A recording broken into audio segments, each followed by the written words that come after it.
Fala rapaziada, eu sou o Léo e hoje eu queria falar sobre um tópico que muita gente tem curiosidade e é a imigração. Portugal ainda é um dos países mais procurados pelos imigrantes, né, principalmente os brasileiros. E eu queria falar sobre a minha experiência vivendo aqui. No início do mês eu completei 7 anos e eu acho que eu posso ter algo a contribuir para quem tem essa curiosidade. Então, separei 4 tópicos e quem tiver curiosidade espera até o final, que o quarto é o melhor. Deixando bem claro que esse vídeo não é para definir se Portugal é bom ou ruim, se vale a pena ou não. É apenas para contar um pouco da minha experiência. Então, o tópico número 1 é o salário, né, barra emprego. Para quem não sabe, Portugal tem um dos salários menores da Europa. Tem muita mão de obra, tem muito emprego, isso é realmente. Mas o salário é um dos mais baratos da Europa. Para vocês terem noção, meu irmão é engenheiro de produção formado pela Universo, no Pernambuco. Tem mais de 10 anos de experiência lá no Brasil. E quando chegou aqui, aplicou para algumas vagas, ofereceram a ele 1.200 euros para supervisor de uma fábrica. E o salário mínimo está em torno de 920. Então, imaginem o quão assim desmotivador é essa questão. Mas realmente tem muito emprego, a população é um pouco envelhecida e eles precisam sim de mão de obra. Então, mas é bom vocês virem, né, quem estiver pesquisando suas cidades e tudo, ter isso em mente, que não há uma discrepância salarial igual há na maioria dos países, como um exemplo do Brasil. Quem é engenheiro, né, recebe a 4, até vezes 5, 6 salários mínimos. Então aqui realmente não chega nem a 2 salários mínimos na maioria dos lugares, né? Tem exceções, claro, mas é quase um padrão. Então 920, a maioria das empresas não dão vale transporte, que é o meio de transporte para você chegar até o trabalho. Então, depois que desconta os descontos, né, do estado, mais gasolina, esquece.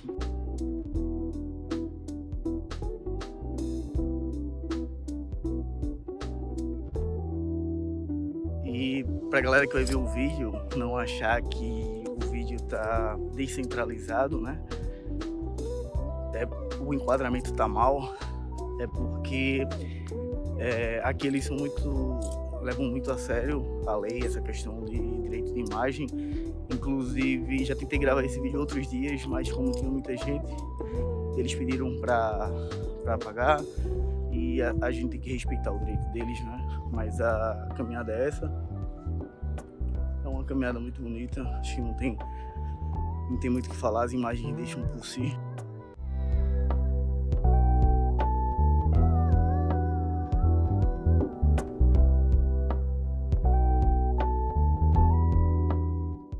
Por que isso acontece com os salários? Aqui não há um piso salarial por profissão definido, não há uma CLT. Lógico, o trabalhador tem sim seus direitos, mas é um pouco diferente. Então o que acontece na maioria das vezes é que a empresa vai lhe oferecer um certo valor e cabe a você aceitar ou não, se você acha justo, com a sua experiência, com a sua qualidade ou não. Mais ou menos isso. Outra questão que eu acho mal é que eles não têm uma prova de ingresso, um teste de ingresso para comprovar verdadeiramente se você tem conhecimento da área.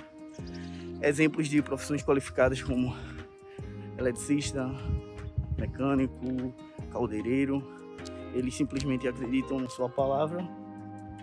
Depois eles vão lhe contratar, vão lhe deixar ali por 4, 6 meses para depois você tentar negociar um salário justo. Então eu não sei se é um pouco de esperteza da parte deles ou apenas cultural, né, acreditar no currículo da pessoa, mas isso é uma coisa desgastante também que acontece muito. Você tem que entrar com um salário mais baixo e depois ter que ficar negociando ali, brigando por um salário justo. Depois, mesmo assim, comprovar que você tem essa habilidade, essa experiência. O que é diferente do Brasil, eu já fiz eu sou técnico em mecânica e já fiz aqui várias entrevistas, entrei, mas no Brasil eles têm uma cultura de fazer testes, tanto teórico quanto prático, para você comprovar que tem o conhecimento da área. Eu acho que isso é muito válido, ninguém está injustiçado.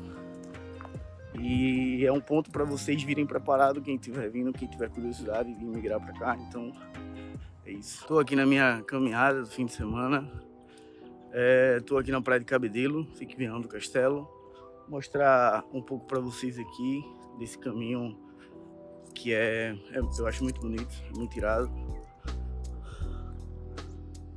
Aqui. Essa daqui faz o percurso até lá a Ponte Eiffel. Aqui tem um ferry que faz viagem lá para o centro da cidade. A cidade fica aqui. Vou mostrar para vocês os horários, mas é um caminho bem tranquilo de se fazer. Agora está na hora do almoço, tem pouca gente, mas aqui fica muito lotado de gente praticando esporte, né? Bicicleta, crianças também. Tá aqui os horários para quem vier passear em Viana do Castelo e tiver curiosidade. Eu recomendo, tem aqui os preços. Outro tópico que eu queria falar é o custo de vida. É o tópico 2. O custo de vida subiu muito. Eu cheguei em 2019, estamos em 2026. Então, para terem noção, os alimentos básicos, né? Vamos dizer assim, de uma cesta básica, aumentou cerca de 26% a 30%. Tudo ficou mais caro. O arrendamento ficou mais caro, a maioria das casas, né, ficaram tudo mais caras. E o salário não acompanha, o que isso torna, ainda assim, um pouco apertado a vida aqui. Se for uma pessoa sozinha, dificilmente vai conseguir viver numa casa só.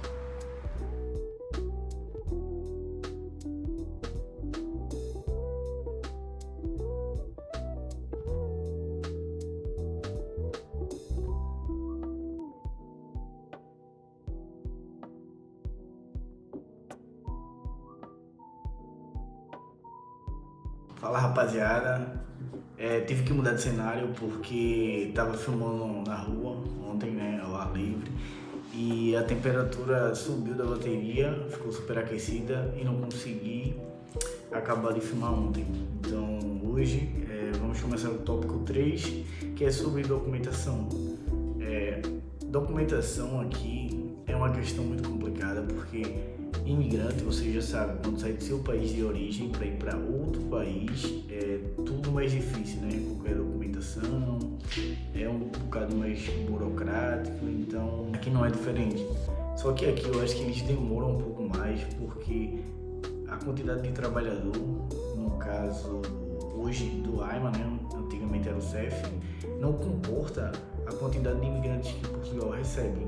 E com isso, nunca são entregues nos prazos os documentos, os vistos, pelo menos por minha experiência, né? Da primeira vez que eu apliquei, demorou 2 anos, mesmo cumprindo todos os requisitos para conseguir obter o meu título de residência. Então, para quem pensa em vir para cá, é bom ter isso em mente. Não vai ser assim tão rápido, pode ser que melhore as coisas, lógico, a tendência é melhorar, mas não sai assim como está escrito no papel. Podem dizer lá que são 6 meses ou 3 meses para dar o visto ou para chegar o cartão, mas dificilmente vai sair na data, infelizmente. E com isso implica em outros fatores da sua vida, né? Certos empregos que lhe dão ali mais regalia ou pagam melhor, né? Só contratam se tiver um título de residência ou um visto. Infelizmente, quando você não tem, você se sujeita a outros tipos de trabalho, recebendo menos, sendo algumas vezes injustiçado. Infelizmente, muita gente acontece, né, passa por isso. Mesmo você sendo uma pessoa já com ampla experiência na sua função, ou você tendo um certo nível ali de estudo muito alto, infelizmente você vai passar por isso. Tenho aqui uma cola, né, sobre a mudança das alterações da lei em relação a imigrante, e temos aqui o fim da regularização de turistas, né? Antes os estrangeiros podiam vir, né, passear e depois solicitar um visto aqui dentro para permanecer, e hoje já não é possível. Outra alteração foi o fim das manifestações de interesse. Então, você vinha como imigrante, como turista no caso, para passear, foi a maneira que eu vim. Você vem para passear e depois solicita o seu interesse de ficar no país. Então, com isso se abre um processo e com isso você já consegue ali, conseguia, né? Procurar emprego e se regularizar no país em si. Hoje em dia já não é mais possível. Outro ponto que tem é o visto de estudante, que antes os estrangeiros que viessem passear em Portugal podiam aplicar para visto de estudante, seja uma graduação, seja um mestrado ou um técnico superior, né? E com isso conseguir ali o visto de estudante. Hoje em dia não é mais possível. No caso, você tem que vir do seu país já com tudo solicitado. Muito mais restrito hoje a questão de imigrantes. Então, é bom vocês terem uma ideia sobre isso. É preciso vir e vir do jeito certo, que é para o processo de imigrar seja o mais favorável possível e menos doloroso para você e para sua família. Depois de 7 anos vivendo aqui em Portugal, vocês podem perguntar, né, se eu tomaria a mesma decisão. E eu não me arrependo de ter vindo em 2019, mas eu acredito que se tivesse com as restrições que existem hoje, pelos benefícios que se tem, né, em questão tanto monetária quanto idioma, então eu tentaria para outro país, né? Sou muito grato a tudo que eu aprendi aqui, ganhei muita experiência, ganhei uma maturidade maior, mas hoje, com as restrições que tem, eu aplicaria para um outro país. Mas essa é simplesmente a minha opinião, né? Só queria deixar um pouquinho da minha experiência para vocês. O importante é pesquisar, ouvir diferentes opiniões, perceber a realidade, né, que faz sentido para sua vida, dependendo de onde você vive. No seu país, talvez você viva muito, muito bem. É importante você conseguir o máximo de informação possível, porque imigrar é uma decisão que pode mudar a sua vida, né? Tanto no bom sentido quanto do jeito mais sofrido. Tá bem? Muita gente está se organizando para vender casa, vender apartamento, vender carro. Então é bom se organizar com o máximo de conteúdo possível. Então o vídeo de hoje é sobre isso. Se gostarem, deixem um like. E qualquer dúvida também podem falar comigo no Instagram, no TikTok, enfim, por onde vocês acharem melhor. E é isso, até uma próxima.